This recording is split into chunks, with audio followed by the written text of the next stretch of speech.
IC 요원들이 뉴욕 퀸즈 지역 아파트를 습격해 체포작전을 펼치는 영상이 공개됐습니다. 해당 아파트엔 이민 당국이 찾던 인물은 살고 있지 않았으며 요원들은 엉뚱한 사람들을 공포에 떨게 했습니다. 연방법원이 뉴욕주 법원보호법은 위헌이 아니라고 판결했습니다. 앞으로도 뉴욕주에서 IC가 법원에 출두한 불체자를 체포하는 것이 금지됩니다. 도널드 트럼프 대통령이 약속한 관세 수입 환급금 배당에 제동이 걸릴 것으로 보입니다. 연방의회에서 관세 수입금은 재정적자 감축에 사용해야 한다는 기류가 확산되고 있습니다. 도널드 트럼프 대통령이 논란의 앱스타인 파일 공개법에 서명을 했습니다. 정권 입지에 미칠 영향이 주목되는 가운데 트럼프 대통령은 민주당의 역풍을 경고했습니다. 도널드 트럼프 대통령과 조란 맘단이 뉴욕시장 당선인이 내일 백악관에서 만납니다. 선거 기간 극한 대립을 보였던 두 사람이 어떤 대화를 나눌지 귀추가 주목되고 있습니다. 이상은 오늘의 주요 뉴스입니다. 시청자 여러분 안녕하십니까? KBN 뉴스입니다. IC 요원들이 뉴욕 퀸즈 지역 아파트를 습격해 체포작전을 펼치는 영상이 공개됐습니다. 해당 아파트엔 이민 당국이 찾던 인물은 살고 있지 않았으며 요원들은 엉뚱한 사람들을 공포에 떨게 했습니다. 뉴욕 이민연합은 어제 지난 13일 퀸즈 지역에서 진행된 IC 체포작전 영상을 공개했습니다. 이민연합은 성명에서 IC 요원들은 퀸즈 엘머스트의 지하 아파트에서 체포작전을 펼쳤으며 당시 IC 요원들은 신원을 밝히거나 영장을 제시하지 않고 아파트에 있던 여성과 그녀의 4자녀에게 총기를 겨누고 여성을 강제로 침대에서 끌어냈다고 밝혔습니다. 공개된 집 외부 영상에는 복면을 쓴 요원과 마스크를 벗은 요원들이 조끼와 헬멧을 착용하고 있었으며 또 다른 요원들은 방패를 들고 있었습니다. 요원들은 손전등을 들고 지하 유닛의 문을 강제로 열었고 이어 손전등은 여성을 비췄고 요원은 방으로 진입하며 손들어 바보야라고 외쳤습니다. 여성은 아기가 있다고 외쳤지만 요원은 아기도 데리고 나가겠다며 여성을 끌어냈습니다. 이민연합은 IC 요원들이 찾던 인물은 해당 주소에 살지도 않는 사람이라며 엉뚱한 시민을 공포에 떨게 했다고 비판했습니다. IC 관계자들은 이번 사건과 관련한 논평 요청에 답변하지 않았습니다. 연방법원이 법원에 출석한 이민자 체포를 금지하는 뉴욕주 법원보호법은 위헌이 아니라고 판결했습니다. 따라서 앞으로도 뉴욕주에서 IC가 법원에 출두한 불체자를 체포하는 것이 금지됩니다. 뉴욕 북부 연방법원은 17일 법원에서 불체자 체포를 할 수 있도록 허용해달라며 연방정부가 뉴욕주를 상대로 제기한 소송을 기각했습니다. 연방법원은 판결문에서 주 정부시설에서 체포를 제한하는 것은 위헌이 아니라고 설명했습니다. 하지만 뉴욕주의 조치는 이민법 집행에 참여하지 않기로 한 주 정부 결정을 반영한 것으로 연방이민법이 이에 우선하지 않는다고 밝혔습니다. 뉴욕주 법원보호법에 따르면 주 정부는 IC 요원들의 법원 출입을 금지하고 있습니다. 법원 명령 혹은 판사가 서명한 영장이 있는 경우에만 IC가 법원이나 법원 근처에서 체포할 수 있도록 허용합니다. NYT는 연방 정부가 반이민 단속에 협조하지 않는 주 정부를 꺾기 위해 나섰지만 패배한 셈이라고 해석했습니다. 앞서 지난 7월 일리노이주 연방법원은 피난처 도시 조치가 위헌이라고 주장하는 소송도 기각한 바 있습니다. 다만 이와 같은 판결에도 연방 정부는 이민 단속 요원을 꾸준히 뉴욕 이민법원에 배치하고 있습니다. 올해 들어 수많은 이민자가 정기 법원 심리에 출석했다가 체포됐으며 아직도 이민법원에 출두하기를 꺼리고 있는 상황입니다. 이민법원의 적체 현상이 심각한 상태입니다. 2021년 167만 건이던 계류 건수는 올해 7월 378만 건 이상으로 2배 넘게 늘었습니다. 구조적 문제에 부담이 누적되면서 사실상 법원이 마비되고 있습니다. MPI가 최근 발표한 보고서에 따르면 올해 중순 연방이민법원의 계류 사건은 약 380만 건으로 사상 최고치를 기록했습니다. 보고서는 이민법원이 기능장애의 악순환에 빠져 이민제도의 핵심 기능이 흔들리고 있다며 행정 입법 전반에 걸친 개편이 시급하다고 지적했습니다. 이민정책연구소에 따르면 이민법원 적체는 최근 수년간 기록적인 속도로 증가했습니다. 2021년 167만 건이던 계류 사건은 올해 7월 378만 건 이상으로 2배 넘게 늘었습니다. 구조적 문제에 부담이 누적되면서 사실상 법원이 마비되고 있습니다. 적체 원인은 복합적입니다.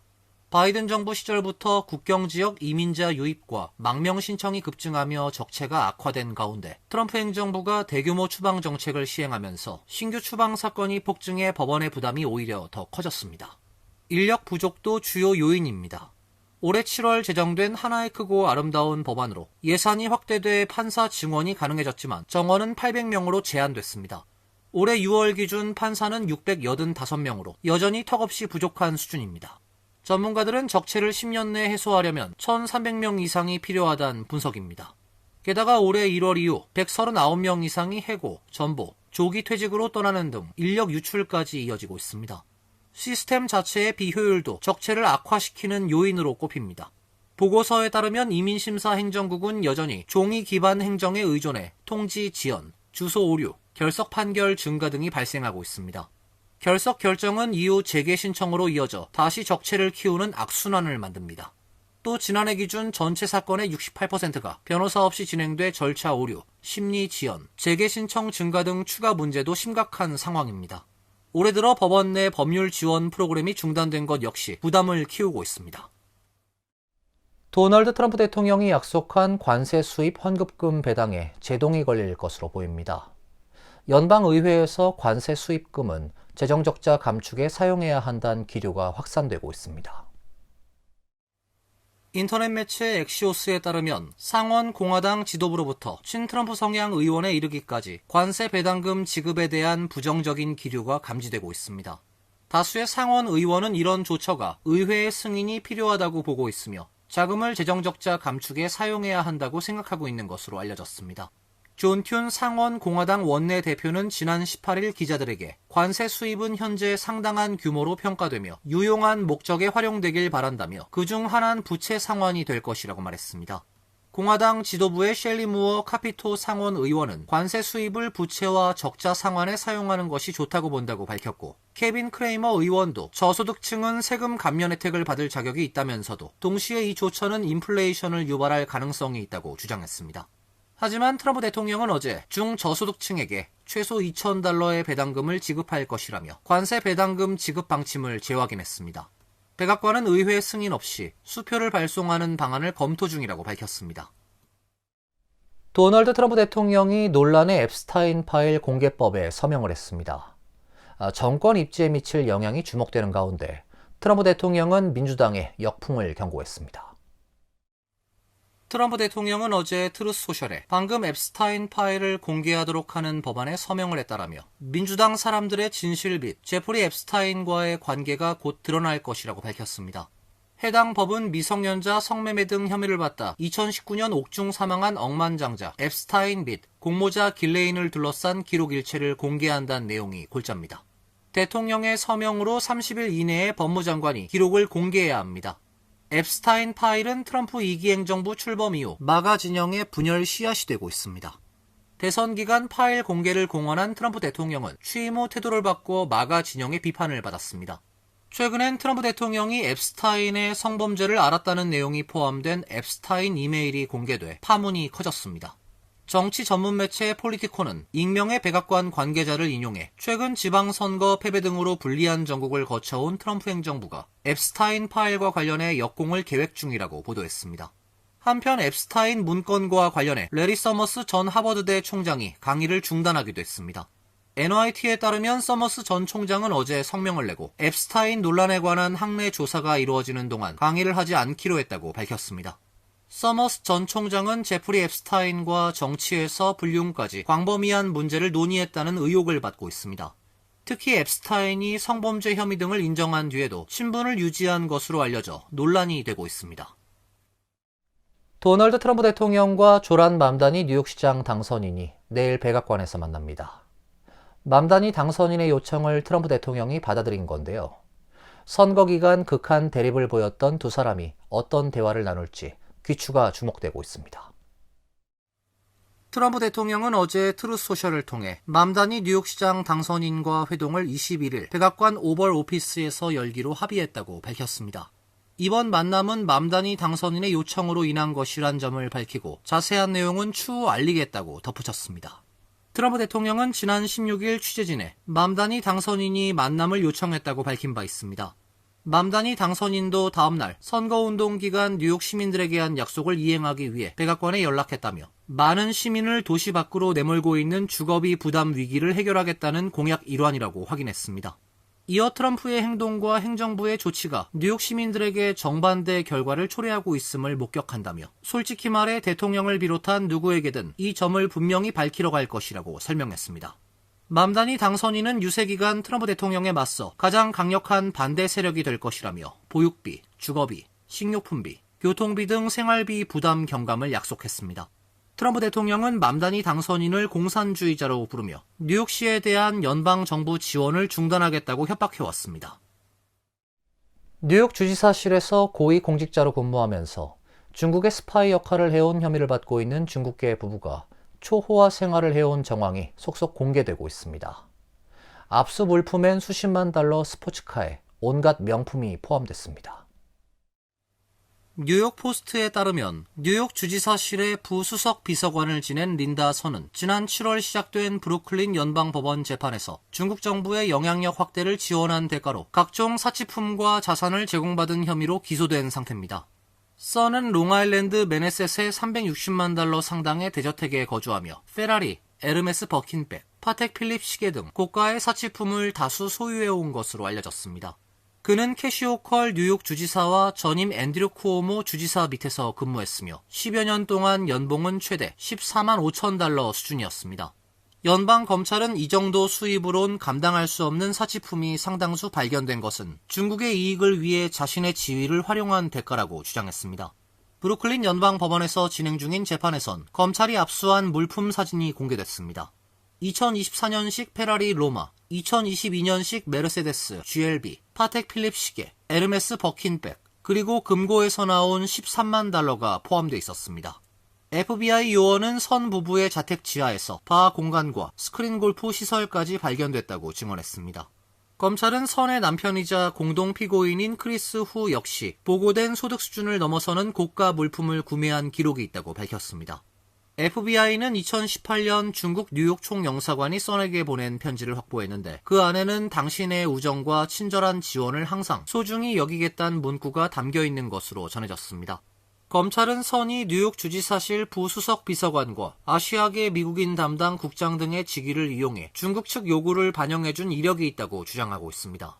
여기엔 뉴욕 주지사들이 대만 관계자를 만나지 못하도록 막았다는 혐의도 포함되어 있습니다. 한인 여성으로 추정되는 40대 여성이 1,000만 달러가 넘는 사기 수익금을 세탁한 혐의로 10년이 넘는 형량과 수익금 대부분을 배상금으로 납부하라는 판결을 받았습니다. 사기 피해자는 대부분 고령층으로 확인됐습니다. 연방검찰 캘리포니아 센트럴 지검에 따르면 아케디아에 거주하는 신씨와 송씨는 지난 6월 자금 세탁 공모 혐의에 대해 유죄를 인정했습니다. 법원은 송씨에게 1,006만 9,518달러의 배상금 납부를 명령하고 121개월형을 선고했습니다. 아이리스 송 또는 신왕이란 별명을 사용해 사기 행각을 벌인 것으로 알려진 송씨는 2022년 12월부터 2024년 10월까지 다양한 사기 행위로 얻은 수익을 세탁하는 데 관여했습니다. 범죄자들은 정부 관계자, 경찰, 기술 지원 직원을 사칭하며 피해자 대부분은 고령층이었습니다. 피해자들은 거액을 송씨와 공범들이 관리하는 계좌로 송금했고 일부는 평생 모은 재산을 잃었습니다. 송씨와 공범들은 미국 전역 약 180명의 피해자로부터 최소 1,169만 달러를 세탁했으며 이 중 약 273만 달러는 금융기관에 의해 동결되거나 회수됐습니다. 이어서 간추린 소식입니다. 2025 뉴욕 미슐랭 가이드에 따르면 뉴욕 지역 한식당 12곳이 선정됐습니다. 가장 높은 등급인 3스타를 받은 정식은 뉴욕시 전체 3스타 식당 5곳 중 한 곳으로 선정됐으며 2스타에는 한식당 주옥과 아토믹스가 올랐습니다. 1스타에는 봄, 꽃, 제주 누들바, 주화 등 9곳의 한식당이 선정됐습니다. 합리적인 가격으로 좋은 요리를 맛볼 수 있는 식당에 부여되는 빛 구루망에도 7개 한식당이 이름을 올렸습니다. 제시카 티시 현 뉴욕시 경찰청장은 어제 맘다니 당선자 인수인계팀이 배포한 성명에서 맘다니 당선인이 시장으로 취임한 이후에도 뉴욕시 경찰청장으로 봉사할 준비가 돼 있다고 밝혔습니다. 티시 경찰청장은 뉴욕 경찰에 보낸 글에서도 맘다니 당선자가 내게 경찰청장직 유지를 제안했고 몇 차례 대화의 자리를 가진 뒤 그 제안을 받아들이기로 했다고 말했습니다. 맘다니 당선인도 성명에서 TC청장은 경찰 고위층의 부패를 척결하는 데 힘썼고 뉴욕시의 범죄율을 낮추며 권위주의에 맞서는 뉴욕 시민들을 지지해왔다며 이 같은 그의 업적을 존경한다고 평가했습니다. 에릭 아담스 뉴욕시장과 시 청소년 지역사회개발국은 내년 가을 학기부터 약 10,000석의 방과 후 좌석을 새로 마련하고 2027에서 28학년도까지 총 20,000석의 신규 좌석을 추가할 예정이라고 밝혔습니다. 올해 가을 학기 약 5,000석이 시범 차원에서 추가된 것으로 파악됐습니다. 애프터스쿨 포올 프로그램은 뉴욕시 공립교학생에게 제공되는 방과 후 프로그램이며 시 정부가 프로그램 운영비를 지원합니다. 프로그램엔 저소득층, 취약지역 학생들이 우선적으로 배정됩니다. 아담스 행정부는 방과 후 프로그램 확대를 위해 3억 3,100만 달러를 투자했으며 2027년 가을까지 연간 투자액은 7억 5,500만 달러로 확대될 전망입니다. 뉴욕 트럭 운송협회는 자동차 보험 사기와 조작된 사고 등으로 인한 보험료 인상으로 뉴욕 일원의 트럭 운전자들은 경제적 부담과 직업에 대한 위기에 처해 있다며 저렴한 보험료를 위한 시민 모임과 함께 뉴욕에 심화되는 자동차 보험료 폭증 사태에 맞설 것이라고 발표했습니다. 두 단체는 범죄자들의 교통사고 조작, 적절한 사유 없이 부당한 보험료 청구 등으로 정직한 운전자와 책임있는 사업체의 보험료 부담이 크게 늘고 있다는 주장입니다. 뉴욕주 금융서비스국의 2023년 보고서에 따르면 신고된 모든 사기 사건의 75%가 무과실 보험 사기로 의심되고 가장 흔한 유형은 조작된 자동차 사고와 부풀려진 의료비 청구로 나타났습니다. 환율과 증권 소식입니다.